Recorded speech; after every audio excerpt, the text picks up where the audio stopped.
Hello, my name is Greg George from 3D Systems, and today I'd like to show our Geomagic DesignX product and how to process this scan data from the Faro arm laser scanner inside of our product here that I have, Geomagic DesignX. So before I start, I always like to just give a brief explanation of what Geomagic DesignX is, and then go into some of the tools that we have available here. Geomagic DesignX is a product that specializes in taking scan data from devices like the Faro arm here, where you connect directly to that device, scan inside of our product, and then we also have CAD tools in here to extract CAD model information and get them over into the CAD environment. So this product exists because people like to scan, or people want to scan actual objects and get them in the digital world. And most of the time they want to get them over to a CAD environment to recreate these objects or reverse engineer these objects. So what you see here on screen is an actual scan from a Faro arm.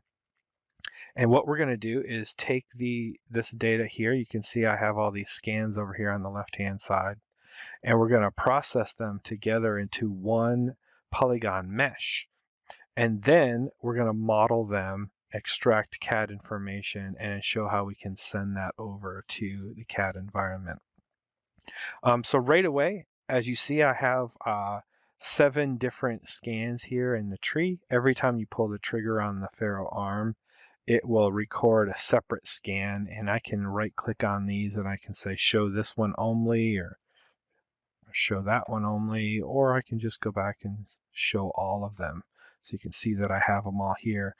First, we scan the table. So the first thing you might want to do is just come over to our polygons section here and just use some of our editing tools like windowing in and selecting. And you can see I turned off the eyeball there, so I can actually select through. I can just use the selection tool to be able to window in and select through all the polygons that are there.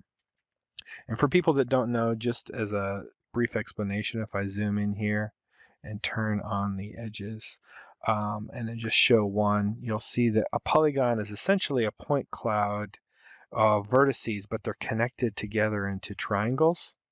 So you can see it forms this surface mesh. And in this instance, every time, again, we pull the trigger, we have multiples of those. So you can see those are the edges of the triangle objects or polygon objects.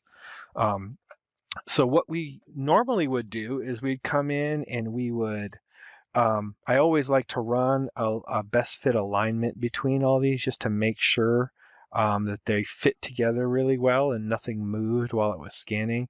And then I like to run a merge. I like to run a global remesh, a decimate, and I use all those tools over and over again repetitively on projects like this. But over the course of doing that for many years, we've created a lot of tools to help automate that process. So what I'm going to do is I'm going to take one of those tools that we've used to automate that process and use it here today. So see these scan processes here? If I come into the scan process designer, what we've done is we've taken a lot of the scan processing tools that I talked about here, where I would want to merge these together and then change the resolution and all those things. You can actually take and create a little script that will run automatically on this data. So what I've done here is I've built one specifically for Faro data to where you can dictate that you want to run a alignment, a merge with the proper settings, and decimate it down to a certain size, and so on. So what I did is I took and created that, and you can actually export these and import these into your software. So I'm going to say run my scan process. I'm going to say use the Faro data. And for today's demonstration, I'm going to tell it to go ahead and remove the original data and just give me the output information. And I'll just select all information and tell it to go ahead and run that script. So just like I said, down here at the bottom, you can see that it's doing a global alignment between all the data.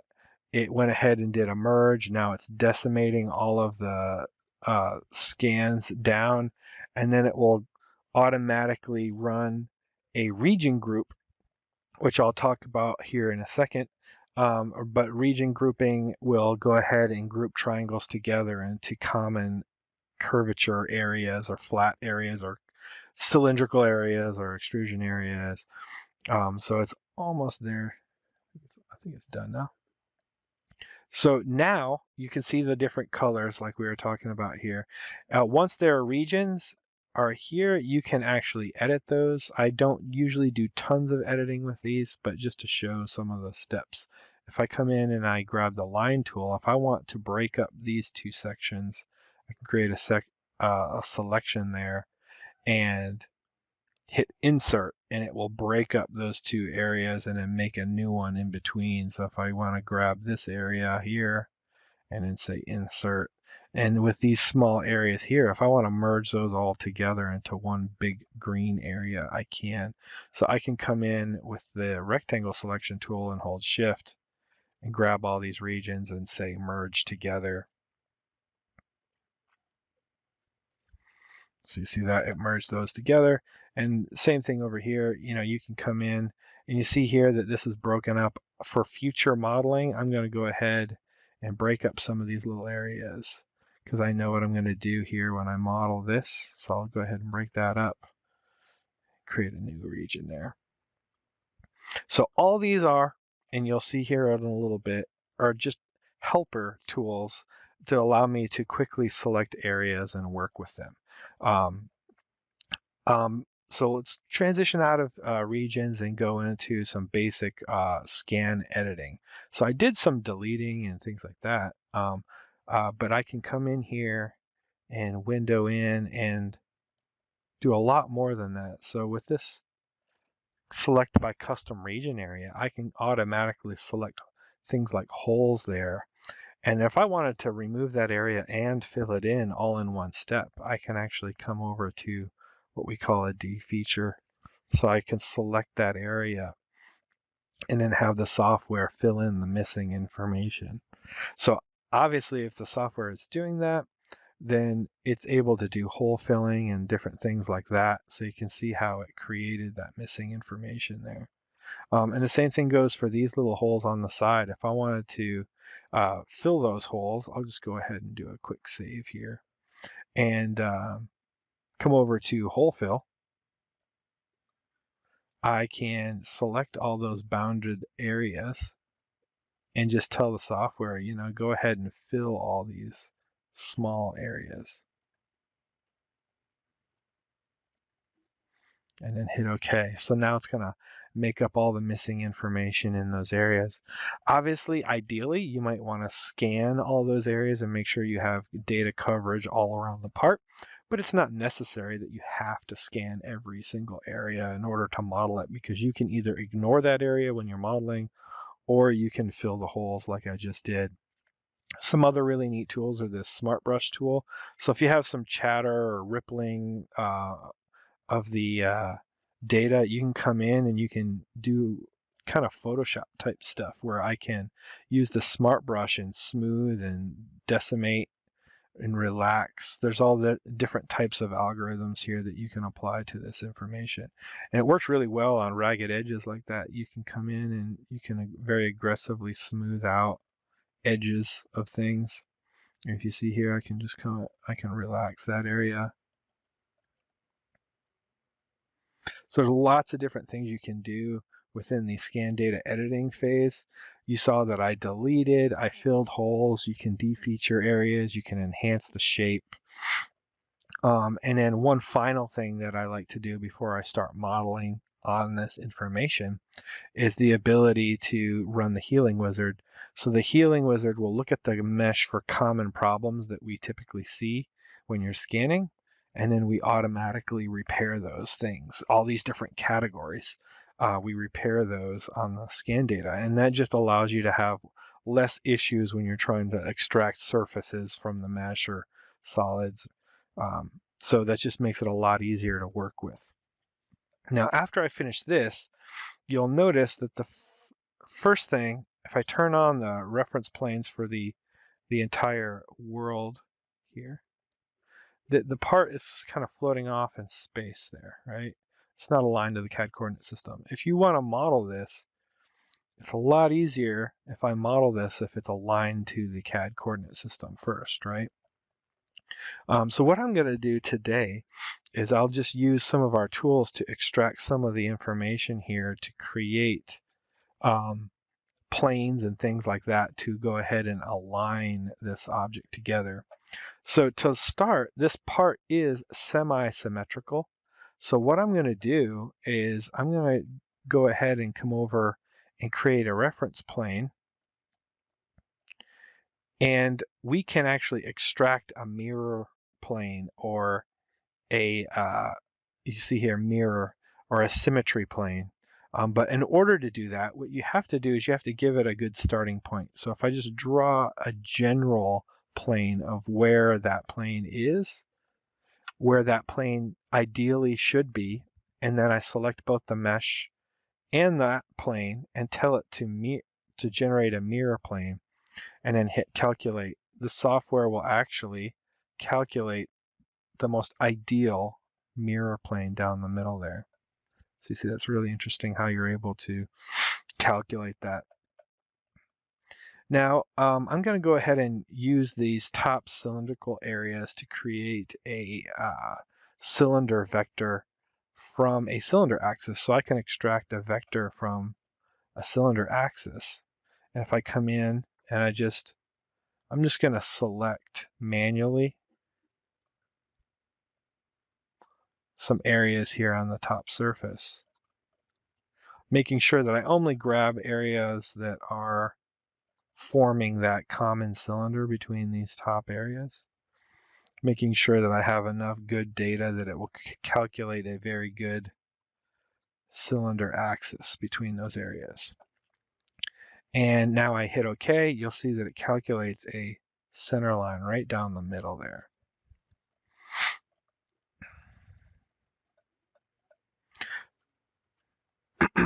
So once I have those data, those reference entities or reference geometry created, I'm going to go ahead and turn on my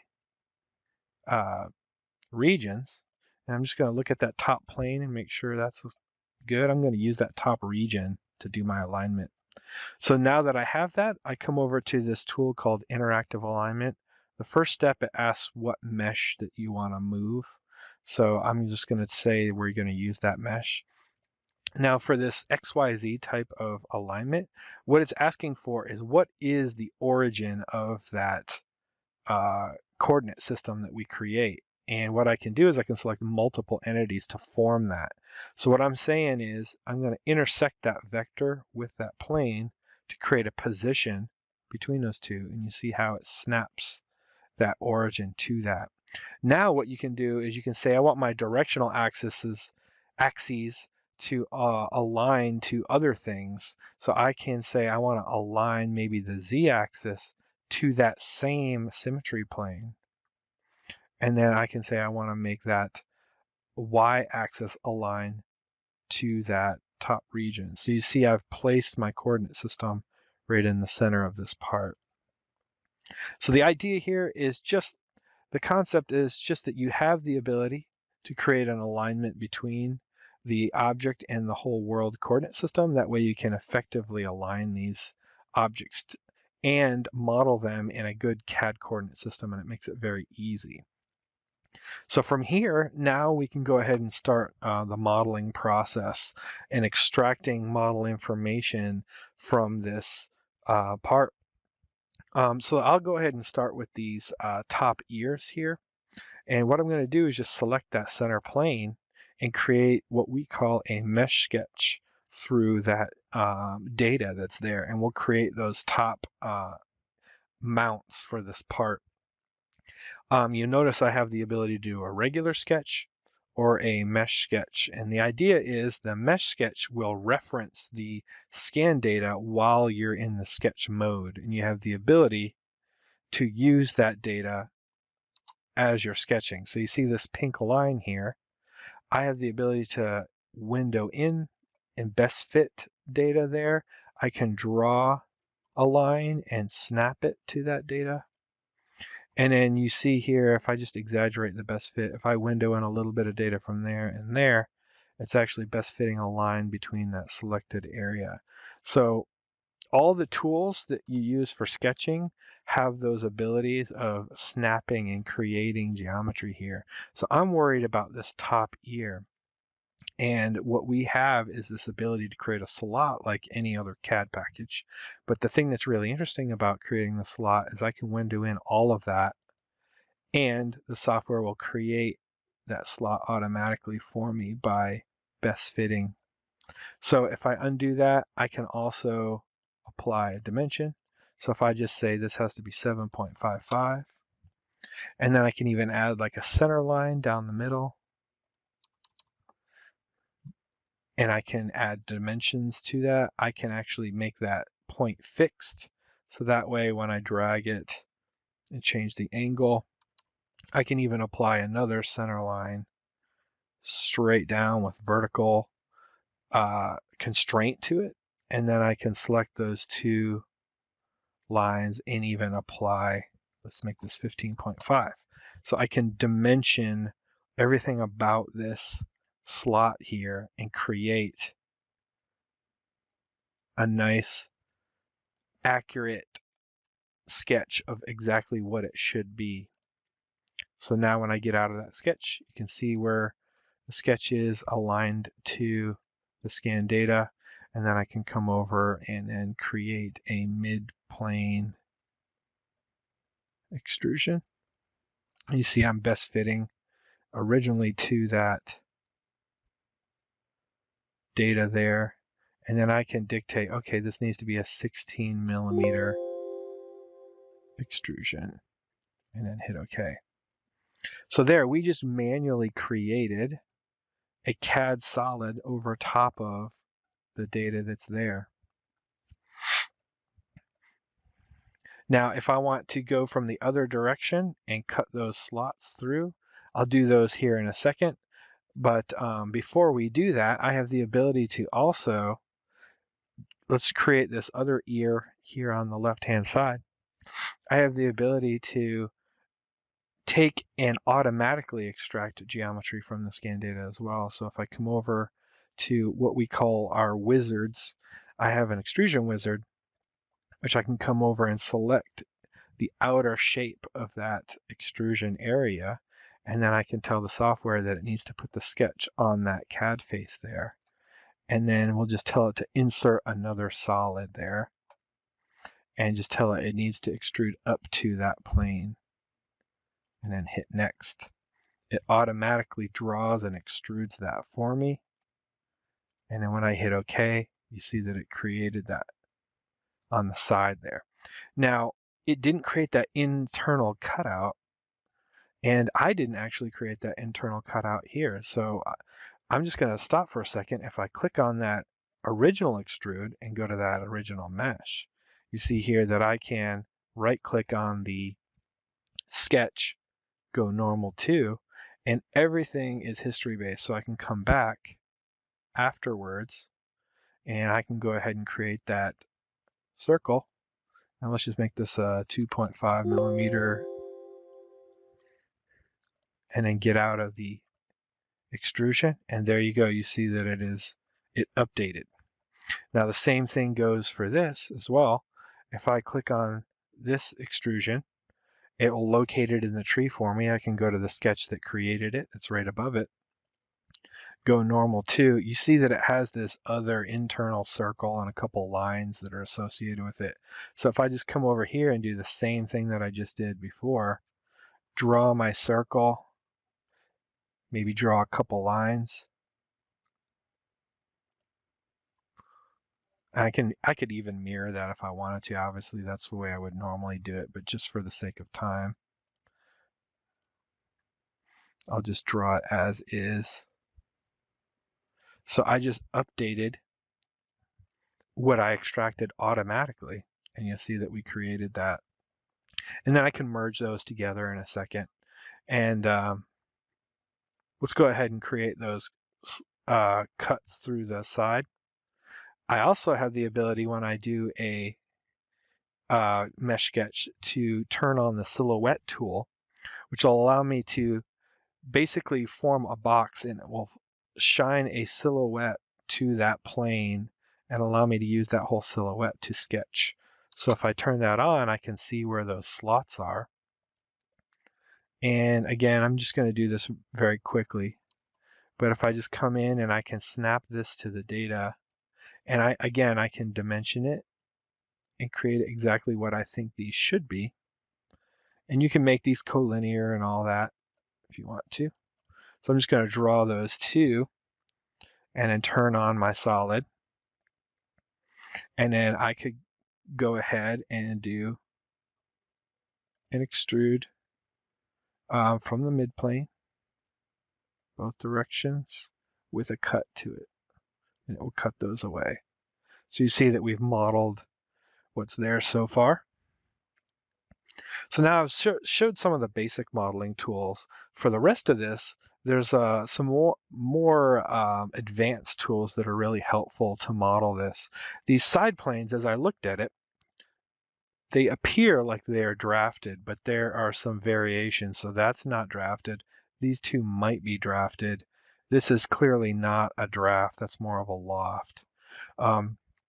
So I can extract planes and surfaces and stuff automatically using these same wizards. So flat surfaces obviously are pretty easy compared to what we've been doing so far.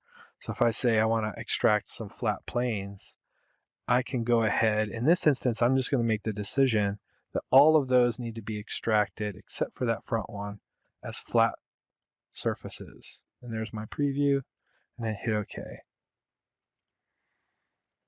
And I'll just turn on my CAD surfaces.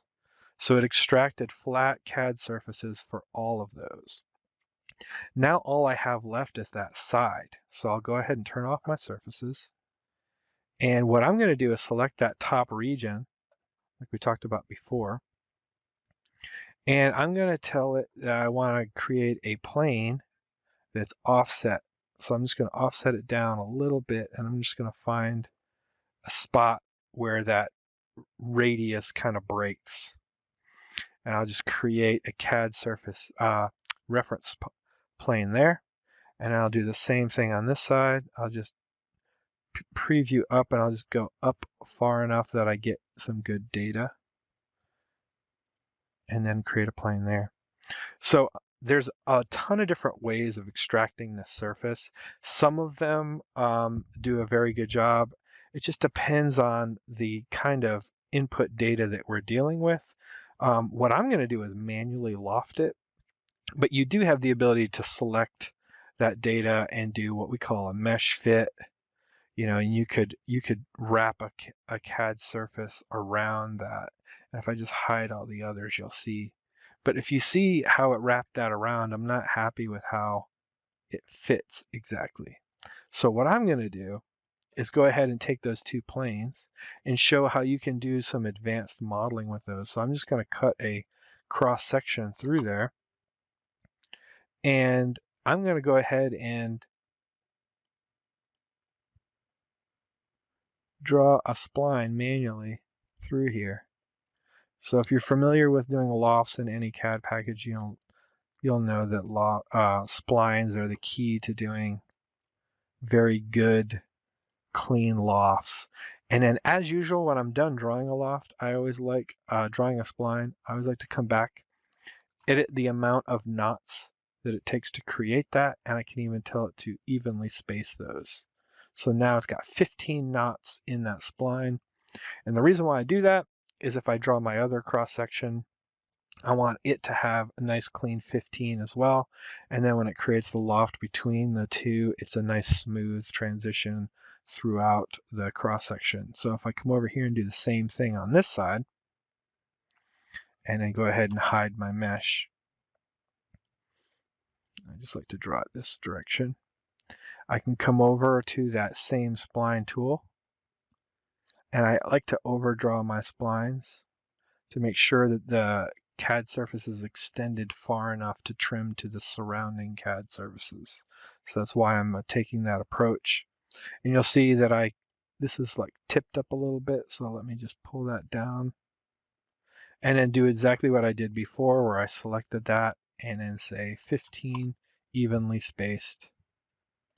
Now, if I take those two sketches, I have that top one and the bottom one, I can tell it to do a surface loft between the two, and it creates a nice clean surface loft.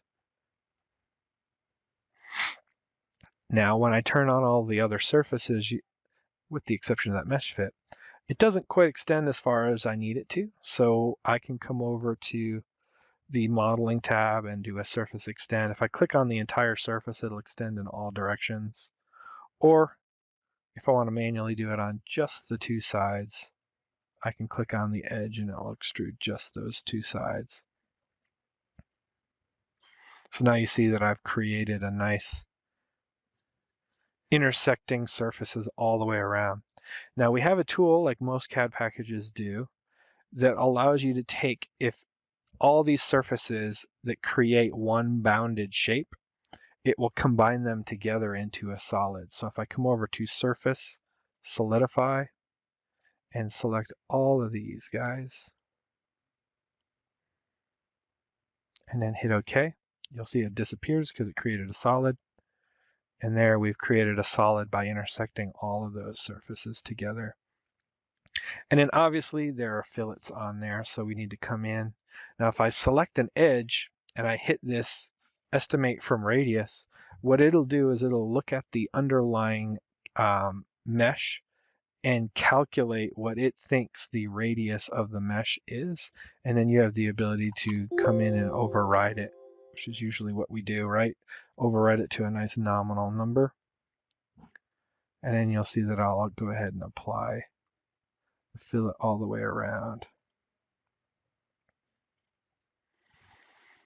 And then go ahead and take those other CAD bodies, because I left them as separate bodies, and we'll just Boolean everything together to create one solid. So there's my mesh. I'll turn off the regions just to make it a little easier to see, and turn on my CAD. So that's one approach to modeling this. And then once you're done, you can check the accuracy and check the deviation from the body.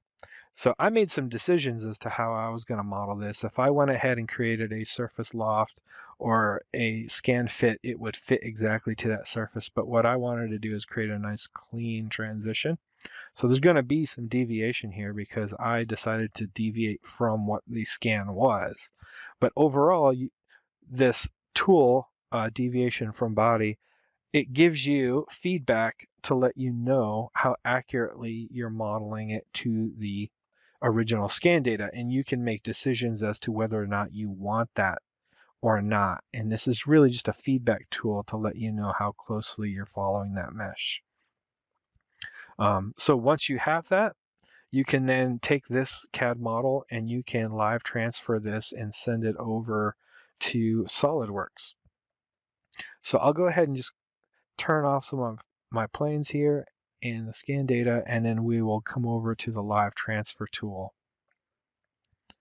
What this tool does is it will take everything that I've built inside of our history tree and build those same entities over inside of a CAD package. And you see that today I'm going to use SolidWorks, but we can send it over to Creo, Inventor, NX, AutoCAD, Solid Edge, and send those things over. I can send over the whole history tree like I'm going to do today, or I can resume from the selected feature. So if I want to send over small pieces or even selected entities, I can do so. So I'm going to hit start from first feature, and it goes ahead and opens SolidWorks.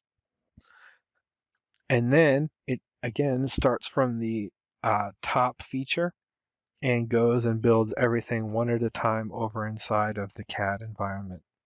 And you'll see that happen here in a second.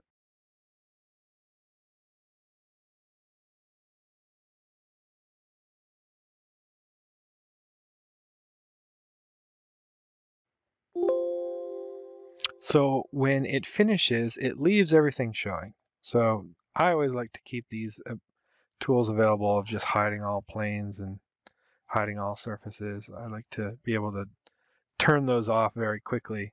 But you'll see that it sent this everything over and it built it all at once over in here inside of SolidWorks without me even having to do anything. It just built every single thing every step of the way.